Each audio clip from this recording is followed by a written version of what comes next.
Modern Warfare 3 is a war on a global scale.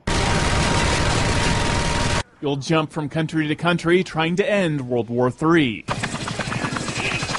And kill the man who started it all. Money can buy many things, even power. Modern Warfare 3 has more bullets, more explosions, and more bombed out buildings than the last game.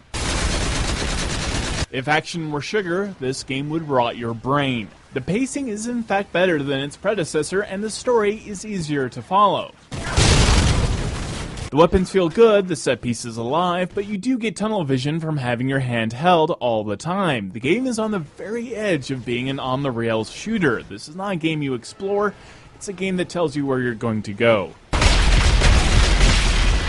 There are a few times I didn't feel like I mattered to what was happening in the single-player campaign. I got the feeling that some of the enemies would be killed anyways, some of the vehicles would be destroyed, and some goals would be reached whether or not I was playing the game.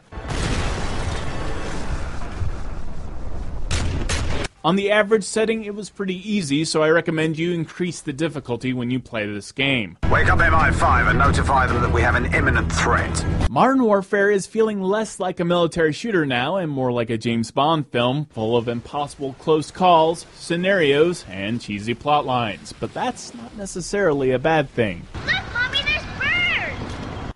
Spoiler alert for those who do find this kind of thing controversial, they do show a girl dancing around before a giant explosion goes off for a brief moment. They do this for dramatic effect, and it's something you would find in any movie about terrorism, and you are even given the option to skip the scene.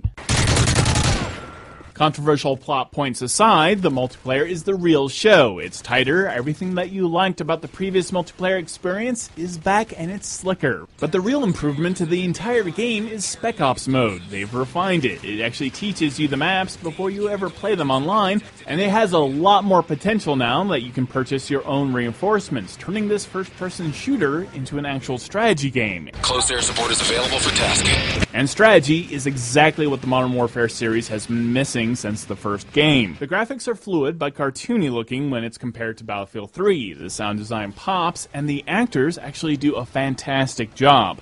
Just move quick and we can select where I'll be before he bolts. The sandstorm's moving in fast.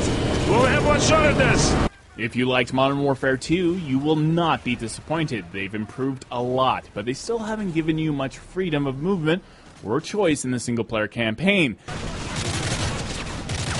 With over-the-top action, really cheesy plot points, and an absolutely solid multiplayer experience, we give Modern Warfare 3 8 impossible escapes